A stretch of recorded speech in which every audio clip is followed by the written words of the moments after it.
Welcome to the Brave Women at Work podcast. This is your host, Jen Pasticas. I'm so glad you're here. With the Brave Women at Work podcast, you'll get the resources and tips along with real-world stories and humor to empower and inspire you to take bolder and braver actions in your career and life.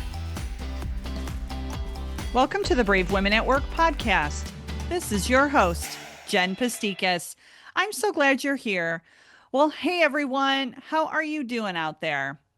So, I love to talk about burnout prevention. When I burnt out in 2019, I had no idea that I would want to talk about actually preventing burnout.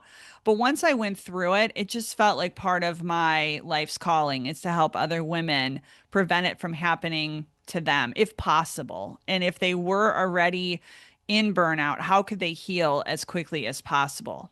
Because quite frankly, I don't want anyone, any woman, any man, anyone to go through what I went through. So I was recently in a unique situation at work where I could just tell that a fellow female colleague was at that edge of burnout. And I was talking to my husband, John, and I said, this person is at the edge of burnout. And he kind of challenged me and he says, are you sure? And I don't know. I guess you know when you know. And I could see she was experiencing all the physical and the mental symptoms. She hasn't been the nicest person to be around because I know the stress has been so high. I know she's not being who she is. And I could tell that she just felt so stuck in her situation. So I thought about it and I'm like, man, I can't on my watch, not on my watch, could I let her just slip into that burnout. And so what did I do? What could I do? So I confidentially talked with my manager about it and I advocated for this colleague when she couldn't do it for herself. And I know that was kind of tricky putting myself out there. I just told my manager I was worried about her. I was worried about her as a person. And guess what? So, because I'm privileged enough to be in a higher level management position, we helped her. We provided her with options so that she could avoid unnecessary burnout. And when we did do that, I could see a visible weight literally being lifted off her body. It was amazing.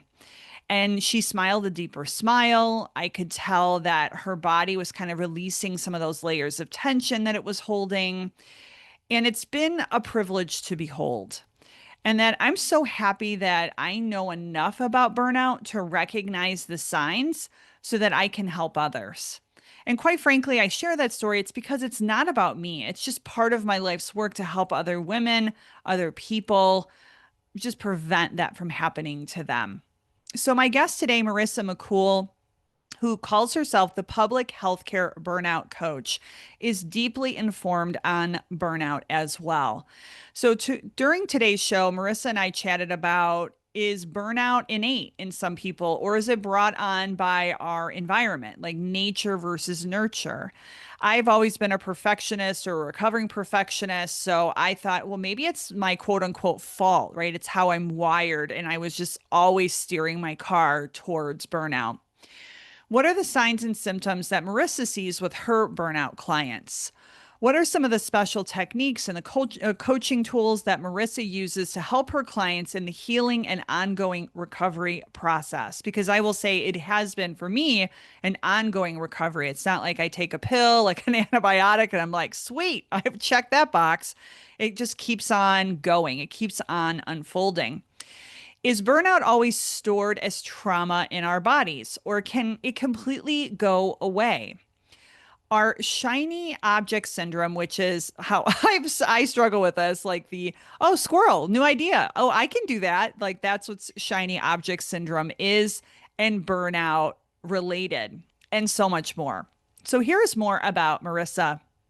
Marissa McKool, MPH, the public health burnout coach, is a renowned coach, speaker, and advocate with a mission to help female leaders and mid-career professionals alleviate their persistent work stress and double their free time to achieve work-life balance. With over 15 years of public health leadership experience and a personal journey overcoming her own burnout, Marissa empowers women to thrive while prioritizing self-care. Marissa's coaching approach blends evidence based strategies with feminist coaching principles and personal insights, aiming to eliminate the epidemic of burnout in public health. I just have to stop here and let you know that all of the principles that we talk about today apply to all of the industries, not just public health, but this is her area of expertise. Marissa teaches women how to set boundaries, reclaim control over their schedules, navigate work life dynamics, and prioritize rest and self care without compromising career aspirations.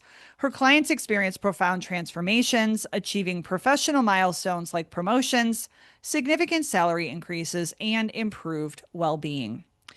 So, if the Brave Women at Work podcast has helped you and bolstered your life in some way, whether that's personally or professionally, please be sure to share it with a family member, friend, or colleague.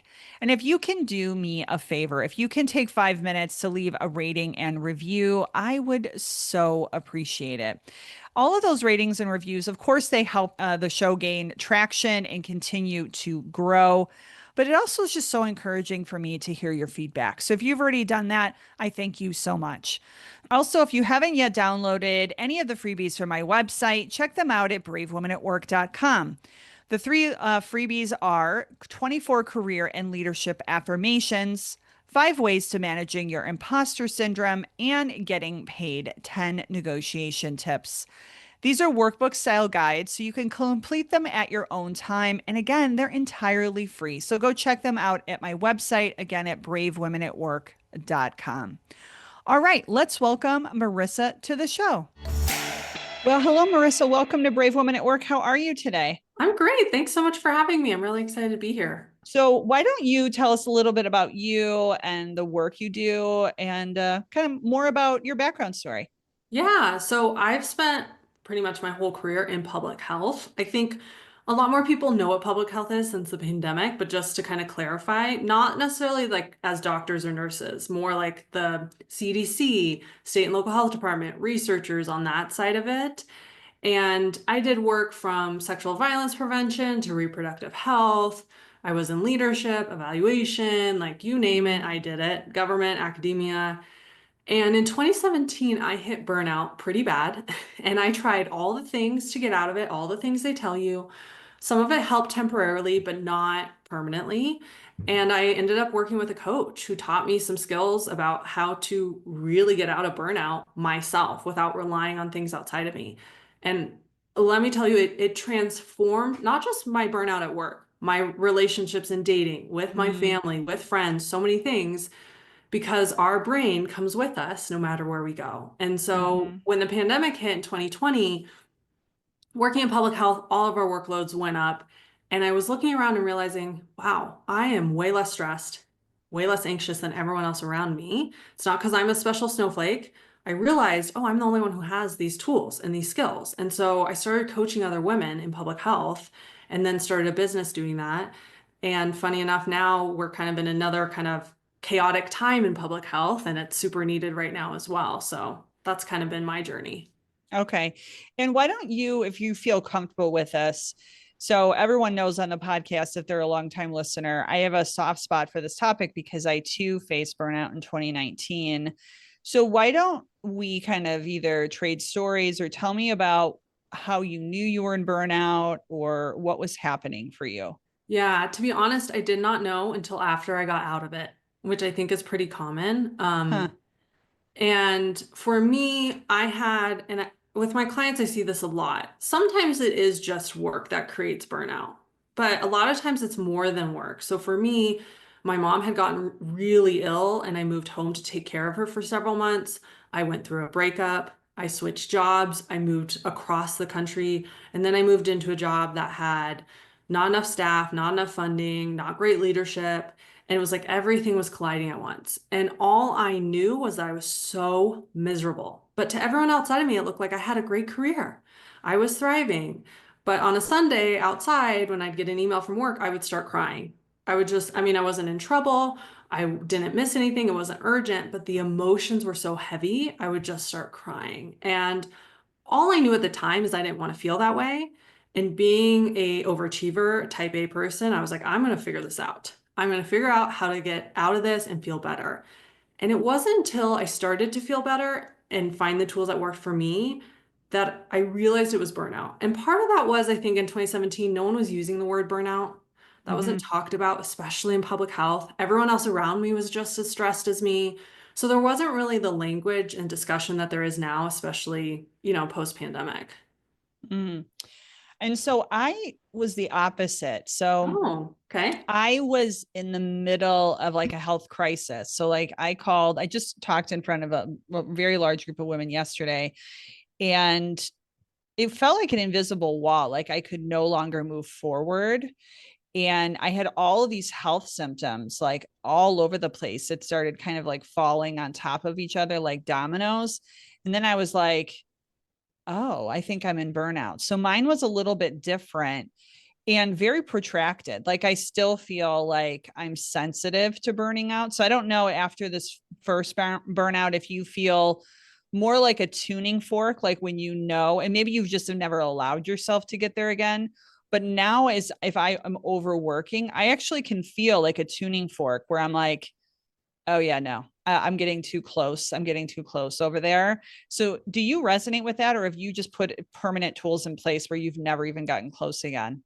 So I have put permanent tools. I think it might be helpful for listeners to separate between like one day where you might be getting close to overworking and burnout, which is usually a chronic accumulation of overworking. And I think there are some differences. So I still have some days where I'm noticing, oh wow, I have some brain fog. Like I need to step away and shut down the computer and I listen to my body. And I Yes. think because I'm doing that frequently, it doesn't get to the point of burnout of that chronic level. And I think in our society and how our workplaces are structured and the norms, that is a tool we have to avoid burnout because there's lots of signs, people, companies telling us to keep working, to skip lunch, all the reasons to. So we do have to implement listening to our body, stepping away, doing what we need to do. And it is an ongoing practice. But I will say, because I use that practice, I haven't felt like I'm going to hit burnout on that chronic level. No, that's helpful. So you had mentioned something prior where type A, an overachiever, me too, a lot of the women listening will resonate with that. Do you think like in your work that we're just more prone, we as like a group, now I'm using like putting a ring around type A, hyperachievers, like we're just more, I don't know if it's just genetically, like proclivity towards burnout, or is it something that's formed by environments? What are your thoughts around that? I think it's both. So the way I typically talk about burnout is I look at it as there's external contributors to burnout and internal. So Mm-hmm. external contributors are oftentimes just using the workplace example, things happening at the workplace, not having paid parental leave, getting your PTO denied, not having enough staff, things like that that are external, we might not have a lot of control over. Then there's the internal piece, which often shows up for high achievers in type A, which is that kind of second guessing yourself, doubting yourself, forcing yourself to overwork to prove your worth, that perfectionism, people pleasing, struggling to say no, that internal voice that drives us to overwork. And then outside of both of those, I think what really creates that and contributes to that are systems of oppression, in particular, the patriarchy and hustle culture. Because hustle culture really tells us to be successful, you have to overwork, you have to hustle, you have to grind, you can sleep when you're dead, retirement is the ultimate goal. And then the patriarchy tells women, your job is to make sure everyone else is happy, to do everything for everyone else first, put yourself last. You have to work twice as hard to get half as far as men. And so I think there's a number of factors, but when you are have those internal contributors to burnout and you're in an environment, whether it's workplace or elsewhere, that has external, I feel like that is a recipe for hitting burnout for sure. Mm-hmm. And we've never really talked about, surprisingly enough, I can't recall us talking about hustle culture on the podcast. So do you think that we still, is that still alive and well in your world, like the hustle culture? Or do you think that we're starting to turn the corner? What do you think? I think it's very alive and well. I do think that there's like movements to push it back against it post COVID. There's been, more work from home, but now companies are forcing people back Mm-hmm. in 5 days a week.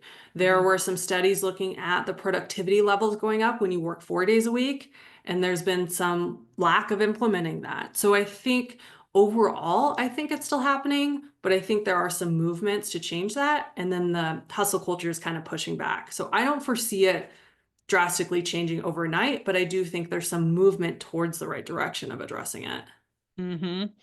And I think I've just had a generational expert on. So I am solid Gen X, and that was not my generation, right? Because we were the boomers kids, and like, yeah, we're more independent. We're the latchkey kids, that kind of stuff. But we're not going to break those norms. And I think our younger generations are primed to do that.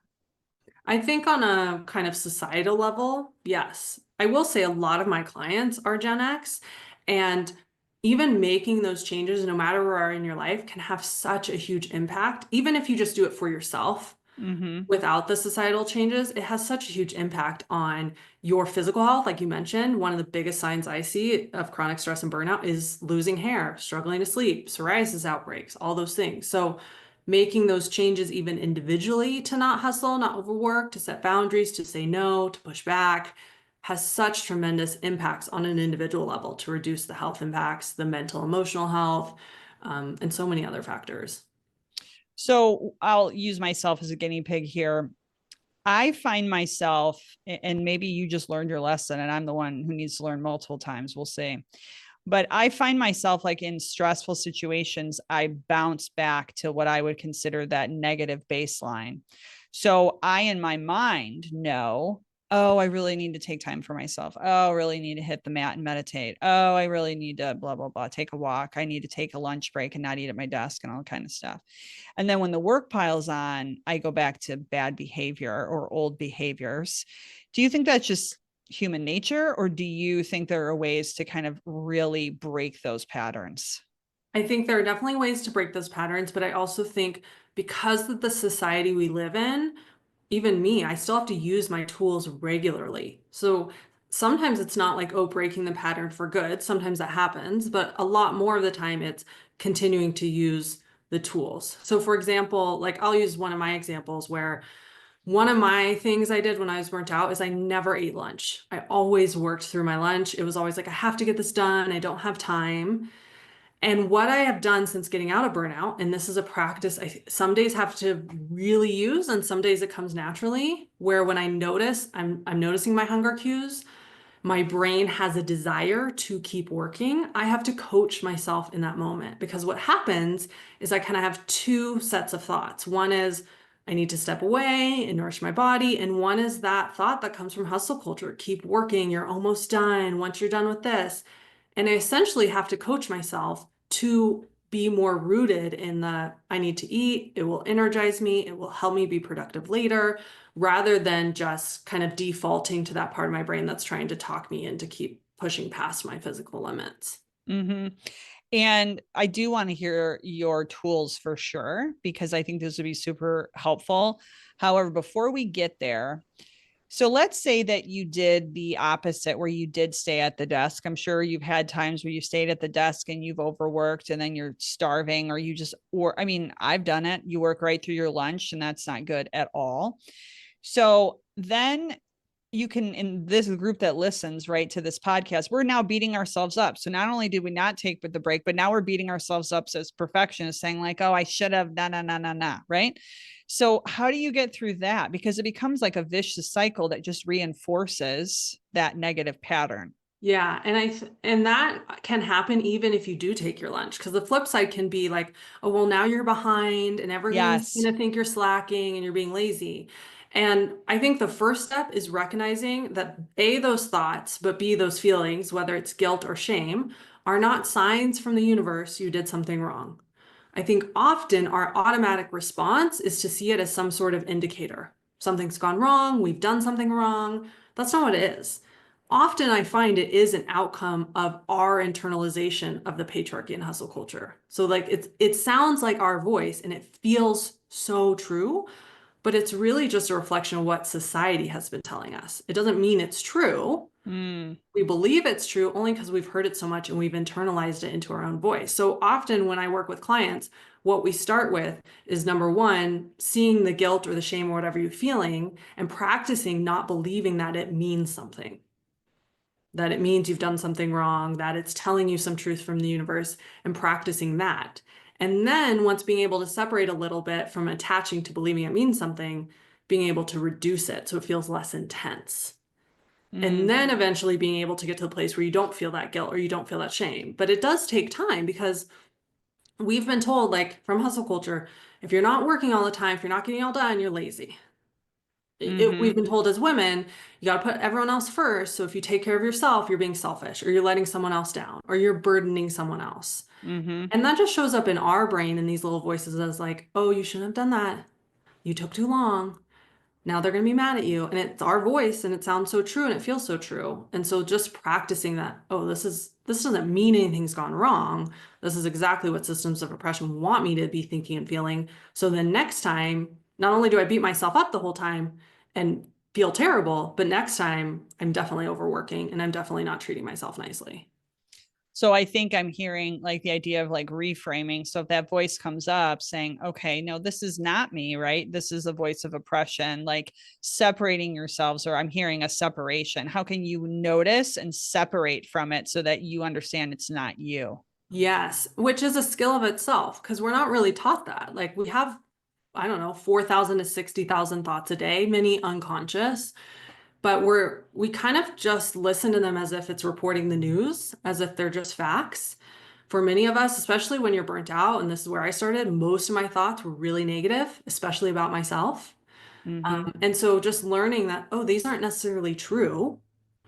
These aren't helping me for sure. We know that. They're not helpful. What is more helpful? And it doesn't happen overnight. Like that's why, a lot of people try positive affirmations, but the problem with that is it's not addressing the root thought that you have, that negative thought. It's just kind of trying to cover it up. And we got to first detach from those negative thoughts, detach from that self-doubt, that guilt, that shame first, and not believe those thoughts. Mm-hmm. Mm-hmm. So I heard the reframe. Are there any other tools that you would help, like you help your clients with so that they can start to like separate and practice not being affiliated or believing in those thoughts? Yeah, so one of the things we do is when we're looking at the thoughts, we explore how were you socialized to believe this, which that alone can help you see that it's not necessarily a fact. Often it's inherited. So sometimes it's like, just to take an example of someone who maybe has a lot of negative thoughts about their body, like something's wrong with me, I'm ugly, I'm fat. If we look at, okay, where might those thoughts have come from? Because you weren't born thinking that. Your first sentence wasn't that. It came from somewhere. And if they explore, like, oh, well, my mom said these thoughts about herself a lot, it's like, okay, maybe you absorbed it from that. You heard it a lot and your brain absorbed it. And it can help see that, oh, these aren't necessarily facts. I absorbed this, I inherited this. I don't have to keep it. And so that helps create some separation of seeing how might I have been socialized. The other thing we do a lot is how can you be with the emotion, whether it's guilt or shame or doubt, and still follow through on taking that break, on taking that rest. And that there's some discomfort there at first, especially because that guilt and that shame is trying to urge us to do something else. And so learning how to sit with that emotion, even though it's uncomfortable, and follow through, that helps reduce the intensity. And then the next time the emotion's not as intense, and then eventually it gets less and less and less and can, sometimes not even come up in the first place. So those are kind of the first two places we often work on this in my program. That's really great. And I've heard, I don't know if you have a different length of time, but I've heard that I think it's like 40 to 80 seconds, like with an emotion before it can kind of start dissipating down. If you like let the emotion kind of, I don't want to say consume you, but like you really feel the emotion, like the shame, the grief, the anger, the whatever, that in many times, depending on the intensity of the emotion, it can start to tamper down. So is that what you mean by being with the emotion? Yeah, so there's a lot of research that shows because all an emotion is are physical sensations in our body. We just label them with a name like guilt or shame. But a lot of research shows if you describe the physical sensations in your body, like, oh, I'm feeling hot in my chest or a knot in my stomach, and then you name it and label it, that alone can reduce the intensity. So there's a lot of Mm. research showing that.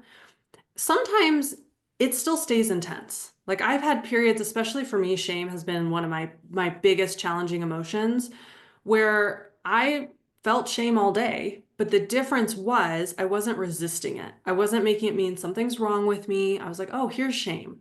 It feels like this in my body. It's going to be here for a little bit. That's okay. That is human. Nothing has gone wrong." And it's allowing it to be there without making it mean something's gone wrong. And sometimes we have to do that. And sometimes when we sit with the emotion, it does dissipate. It just kind of depends. Okay, so it kind of depends. And then you keep mentioning the tools. So I don't want to take away from the magic, but I'm curious, right? I want to know some of the tools that really helped change your life. Like as you were on the opposite side of burnout. What are some of the tools that really made a difference for you?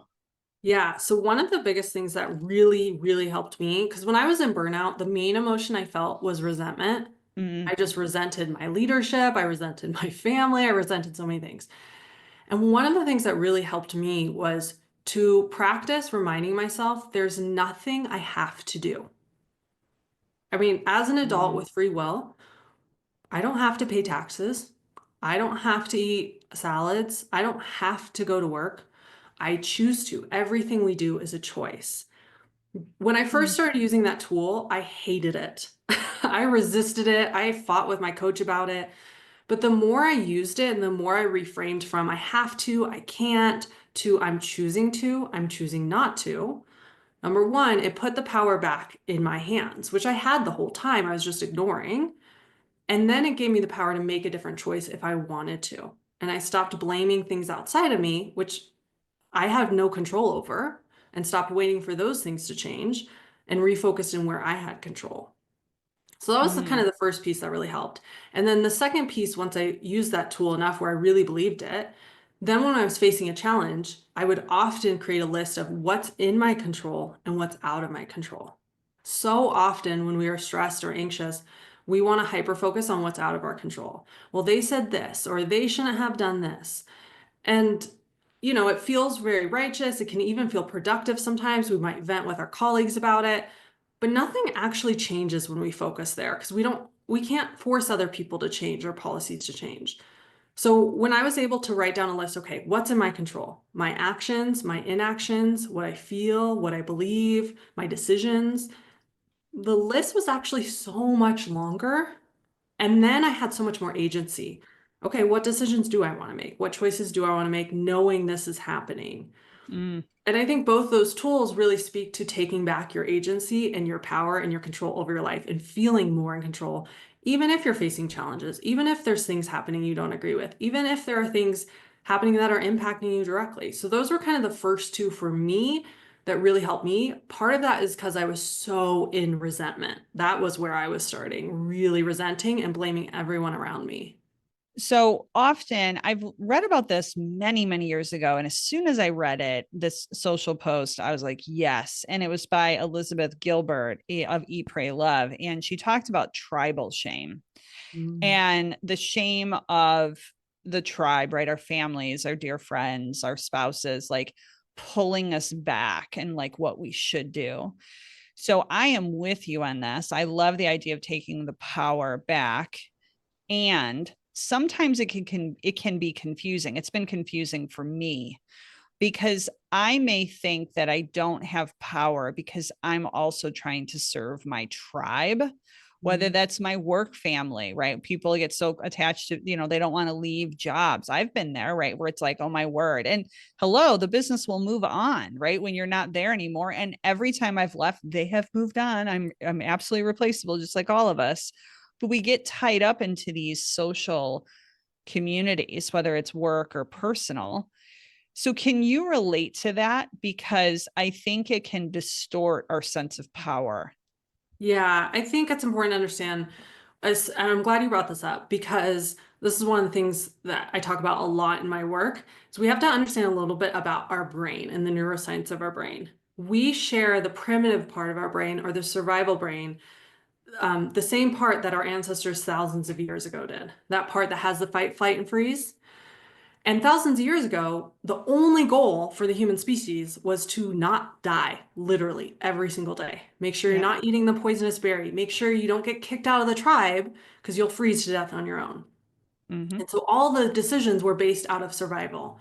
And we don't necessarily have the same challenges today. We can go to the grocery store, we have heat, right? Obviously, there are still challenges, but we still have that part of our brain.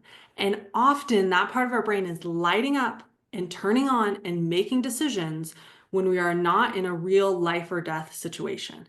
And what it can look like, especially in the social, is that part of our brain is turning on and thinking, oh, I can't get kicked out of the tribe.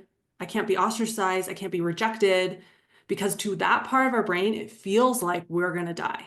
We're Mm-hmm. not going to die, but it feels that way. Mm-hmm. And so what happens is the level of discomfort that comes up with going against that and choosing to stand out from the crowd, choosing to risk rejection, choosing to be different. There's so much discomfort there because our survival brain is freaking out. So part of the thing that I have found really helpful is to recognize that that's what's going on. Like that part of my brain that thinks we might die is lighting up and freaking out. And that discomfort I feel doesn't mean anything's gone wrong. And learning how to Mm. be with that discomfort and have my own back and trust myself and talk to myself kindly, even if I do something where other people don't like it, where I do get rejected, and being able to coach and talk myself through it helps me move forward rather than hold myself back because that part of my brain is so scared of being Mm. rejected or ostracized or not liked by other people.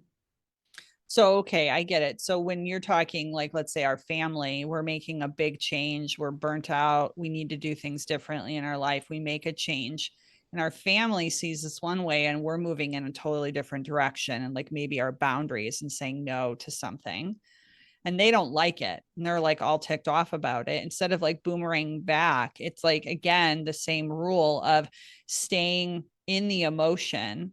But one thing you said was very important, like reminding yourself you're going to have your own back, that it's okay. It's almost like you're parenting yourself, like you're kind of talking to yourself in like a loving voice, like you're the child part is saying, like, this is internal family systems IFS work here for a second, but it's like you're talking to yourself and coaching yourself through it so that you can get to the other side of that like difficult emotion. Yeah. And I see this show up in the workplace too. A lot of the people that I work with are so scared if they start setting boundaries and saying no, people will be upset with them. They'll be looked as a slacker.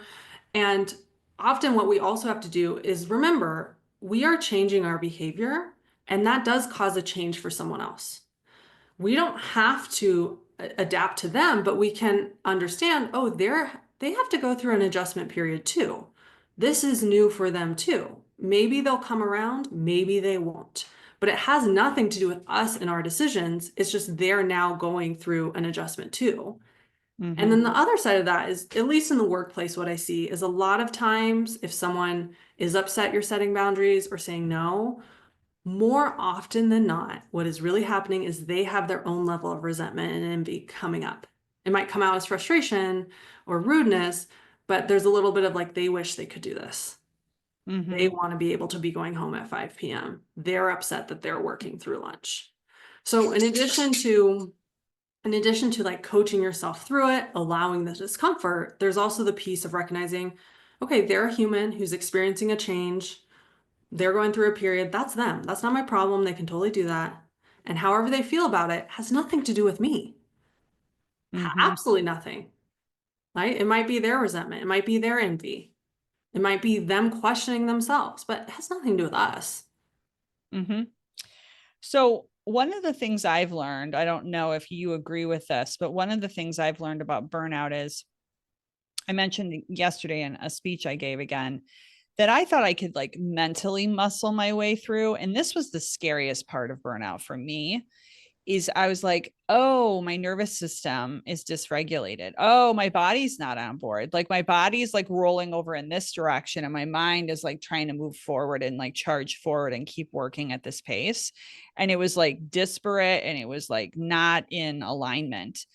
And so I was just wondering if you have any tips on, discharging well, I guess I'll come back for a second. I see burnout if you don't properly take care of it. It's like the rings of a tree, right? And it like imprints on our bodies, right? Like, how can we discharge? Can we either eliminate or discharge that burnout so it doesn't like it isn't a ring in the tree of our health. It isn't a ring in, our life story, like long term, because I think if we don't dispel the stress from a burnout, it's not good on our health. So I was just wondering, what you believe on that. Yeah, I mean, you're totally right. What is happening is we're so disconnected from our body. And part of that is because we're, at least in the US culture, we're taught that. We're not taught what feelings are, how to process them. We're not taught to listen to our gut. We're often questioned No. if we do. And Yes. so, oftentimes with the women I work with in my program, we spend a lot of time practicing listening to our body and trusting ourselves because then the doubt comes up and the second guessing and the critiquing just because A, we haven't been taught how to do it, and what we have been taught is you shouldn't do it. So getting that mind and that body aligned, I think really starts with building the practice of being able to listen to your body and respond to it. And that's a skill and it takes some time. And sometimes the signals from your body are very loud and sometimes they are very subtle. And that takes time to develop. But I think the more we do develop that, the more in tune we get with our bodies, the easier it is to listen to our bodies and respond with what it needs. Because one person, their nervous system might be activated and they need to do some kind of, you know, work to reduce the activation. Another person, what they need is to do something to nourish their physical health, their nutrition, Mm, right? There's so many different levels, but we don't really know because we're not really able or tuning into our body and what our body's telling us. And if we are, sometimes we're second guessing ourselves or critiquing ourselves about it. hmm And when you say tuning into your body, I've tried to explain this recently. I just showed someone on stage. So if you're watching the YouTube, like, just rubbing your hands together, like if you're in a meeting, like actually feeling that you're in a body, right? Like, and I've heard this on with other podcast guests I've recently interviewed that I too, I get so in my head, I actually can forget that I'm in a body. So does that what you mean about like being present in your body? Yes. And I think when we start doing those actual activities is really helpful. So when I'm coaching a client, I can always tell when they're not in their body because usually they're answering from like looking up, like they're thinking. And so often I have them close their eyes and we do a body scan. So they actually know what their body feels like. What does it feel like in your head? What does it feel like in your stomach? But you have to have some silence and some peace to do that. And then there's other activities you can do when you're not necessarily in a focused coaching session, like you're talking about feeling your hands, feeling your feet on the ground, holding something. So it just starts a conversation with our body because our body's always telling us something. So you're saying our body is always telling us something. So that could be in how we feel, like pain, like pleasure. What else? Is there anything else on how our body communicates with us? Those are the Yeah. ones I could think of. Pain, pleasure, even our emotions are communicated through us through our bodies. Yes. Safety, that's a big one, like whether or not we're feeling safe. Um, and I can't tell you how many women I've coached where they basically don't I mean we've been taught this, so it's not about them, but it's like they haven't gone to the doctor because so many times when you go to the doctor as a woman, you can be not believed or, Oh, told you're overacting. And then we believe, okay, our body's giving us a signal. It doesn't mean anything. We shouldn't go. We're overreacting. And even that of like getting to a place where you trust your body is telling you something's going on.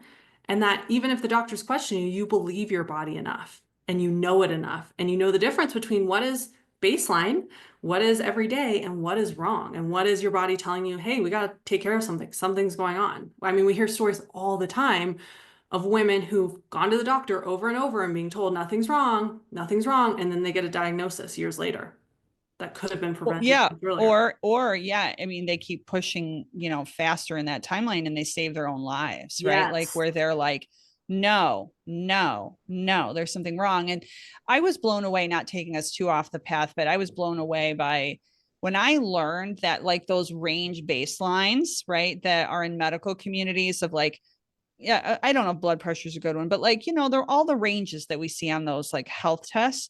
Those are not based on women, everybody. They're not based on Oh, women. and they actually are like borderline unwell. Like if you look at the ranges in like the natural health community, the holistic health community, their ranges, if you go to a functional medicine doctor, are completely different and more preventative than if you go to Western medicine. So it kind of just blows me away. So Yeah. that's why I do like Western and Eastern medicine together in those philosophies just for balance, because yeah, we do have to have our own back medically as well. Yeah, the majority historically of like formal academic medical research has been done on men, particularly white Mm-hmm. men. It hasn't Mm-hmm. been, until like the 80s, 90s that research on women. And one of the best examples that, is one of the biggest things you see when you're stressed is burnt out is sleep. The majority of research around sleep for decades was on men. And what we know now is men have a completely different circadian rhythm than women because our hormones are completely different. So all the advice on how much sleep to get is just thinking about men and not women.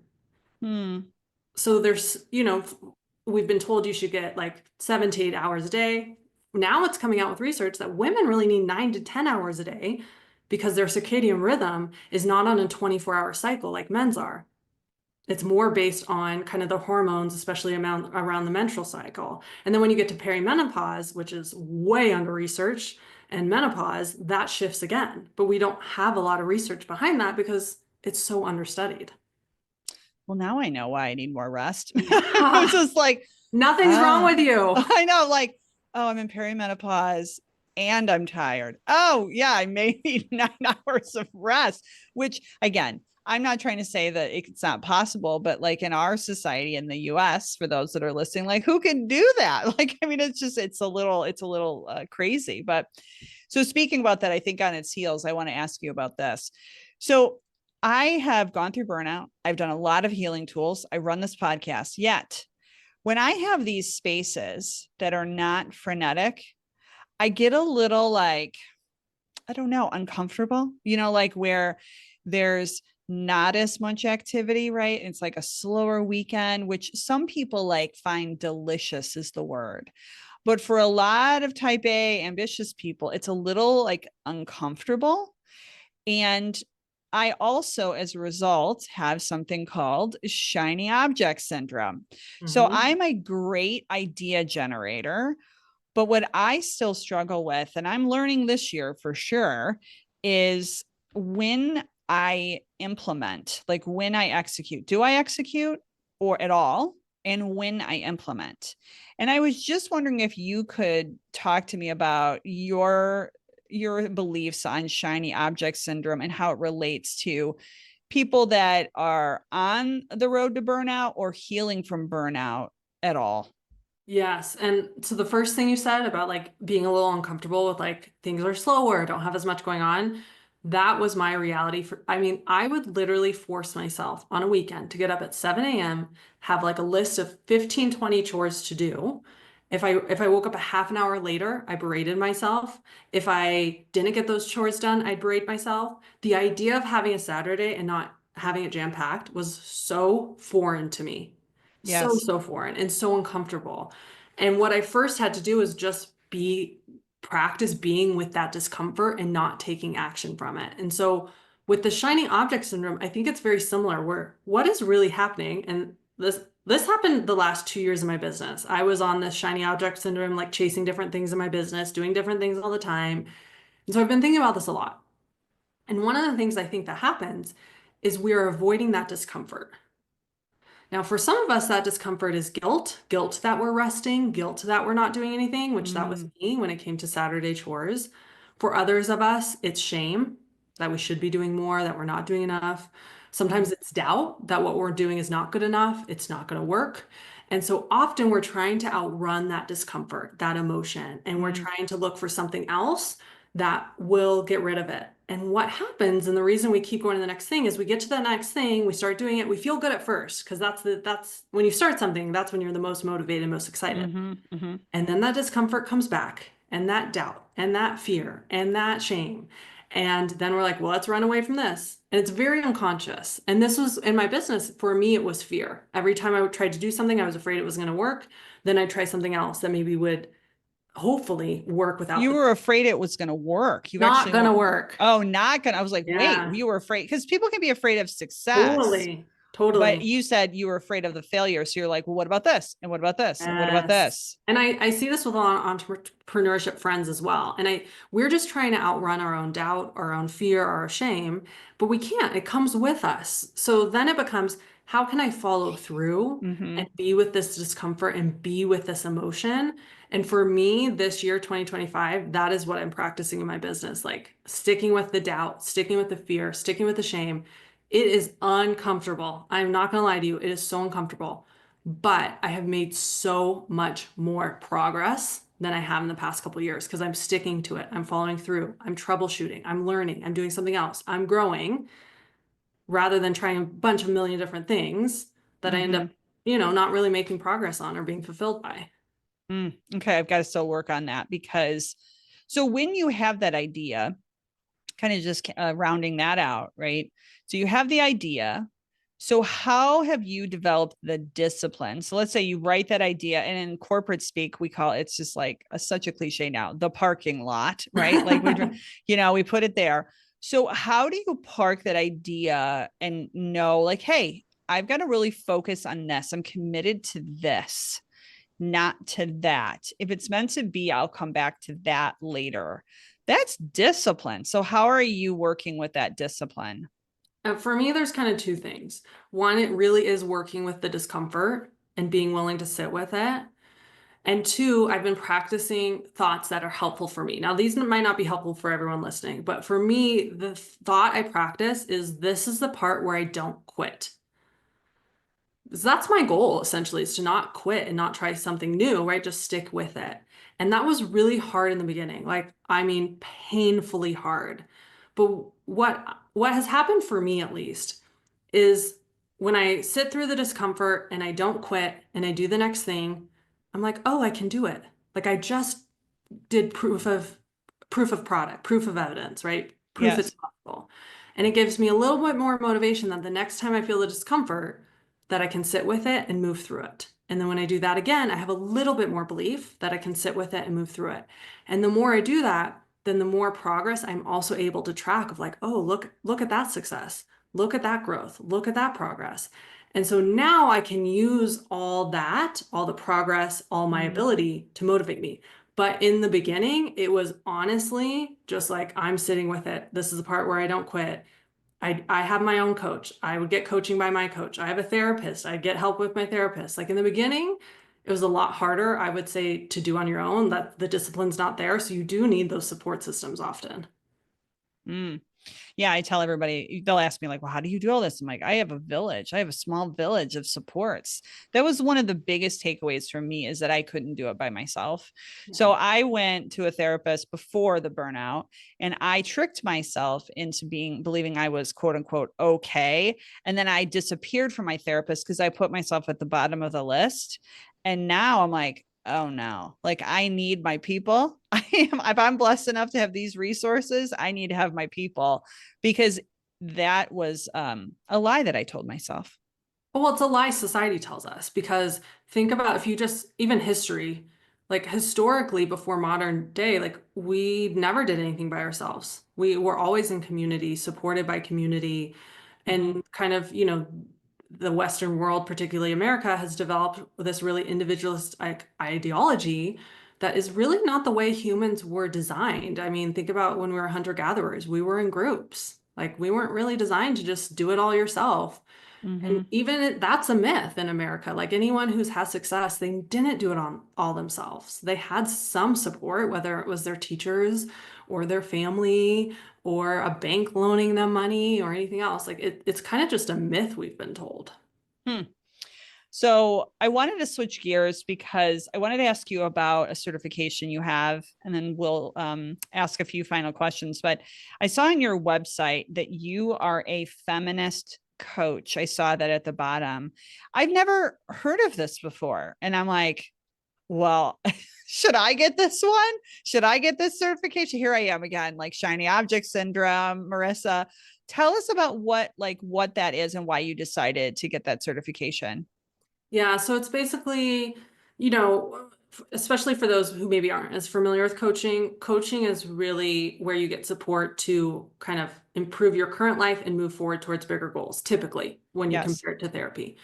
And there's a lot of different coaching modalities, but a lot of the coaching doesn't really account for lived experience, especially when it comes to living in a marginalized identity in an oppressive world.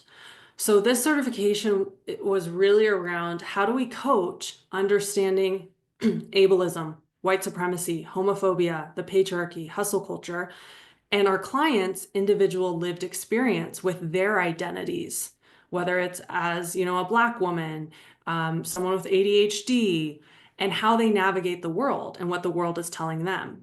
And the example I often give is, especially this comes up with productivity. There's lots of productivity coaches out there. There's lots of productivity tools, right? You could set a timer, you can schedule out all your tasks. There's so many different things. But if someone's neurodiverse, who have been told by an ableist society their whole life, you're lazy, you're not capable, you always procrastinate, you never follow through, one of the things that they have that if you don't have an understanding of it, you'll miss as a coach is they probably have a lot of shame about who they are and their Mm, ability and their brain. And so trying to tell them, hey, use this technique that really wasn't designed for someone with a neurodiverse brain mm, isn't necessarily going to help them.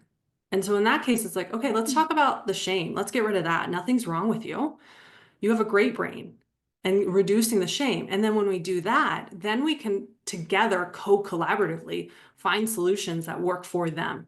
That's based on them and their unique kind of skills and mm-hmm. what they bring. And it's such a different approach than, hey, this has to work. This is what I know works. It's more like, oh, let's figure out what works for you based on where you're at, based on how your brain works, based on how the world treats you, based on your goals. So it kind of just helps you meet people exactly where they're at, also understanding we're socialized under this system of oppression and get a lot of messages based on our identity that aligns with, kind of what those systems are trying to oppress. Very, very cool. Very, very cool. And I would say that's probably one of the unique designations in the coaching industry, right? I've never heard of one like this before. Yeah, I think there's a little bit of a movement to kind of really think Okay. about that. In public health, most of my career, there was a lot of social justice. So I already Right. was very familiar. But I do think the coaching industry definitely needs more of that, Okay. being able to understand that piece. Yeah, different groups and different where they come from, right? Rather than just using a cookie cutter solution. So, what do you believe are 1 to 2 ways that women can be braver at work today? I saw that you sent this question and I love it. I've been thinking about this a lot, just about not just bravery, like courage. That's a word I use for myself a lot. Yes. Um, and one of the things I've been thinking about a lot is when we need to utilize being brave and courageous, it's when we feel fear or doubt or shame, right? If we're feeling 100% confident, we don't really need to call on bravery. We don't really need to call on courageousness, right? Because we're already Right. feeling confident. So I think for me, it's helpful to think about, okay, there's bravery and courageousness, but there's this fear or doubt or shame coming up. And so instead of just ignoring that and trying to feel brave and courageous, we also have to make space for that and allow that and work with those emotions to not hold us back. You'll still have the Mm. fear. The fear and the bravery go together. Hmm. We never tell someone they're brave if there's like, they're totally confident, they've done it a million times. That's not Yes. brave, right? It's brave because you're doing it even though you're scared. It's courageous that you're doing it even though you doubt yourself. So understanding those emotions. And then the second thing I'd say, especially for women, is around working, and this is lifelong work for me as well, to reduce people pleasing. Like we Yes. are just taught to people please, put everyone else first, put ourselves last. We're also taught we are in charge of other people's emotions, that how other people feel is our job, and we have to make sure they feel good.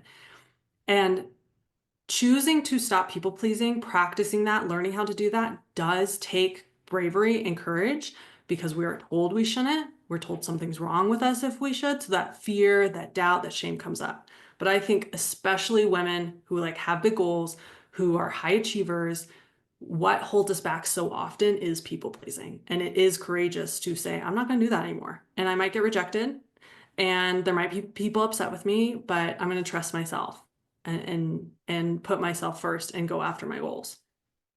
Have my own back, like we've been saying. Yeah. Yeah. So how can women connect with you and your work online? Yeah. I mean, if anyone's interested, you're welcome to reach out on LinkedIn, Marissa McKool, or thepublichealthcoach.com. Love to connect with anyone who this conversation resonated with.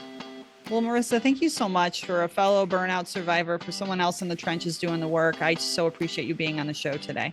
Yeah, thanks for having me. This was great. This was so much fun. Well, that's a wrap on my discussion with Marissa today. I hope you found our conversation both valuable and inspiring. As a reminder, please rate, review, and subscribe to the podcast in Apple Podcasts and Spotify. The show is also available on any other podcast platform you enjoy. Until next time, show up, banish burnout, and be brave.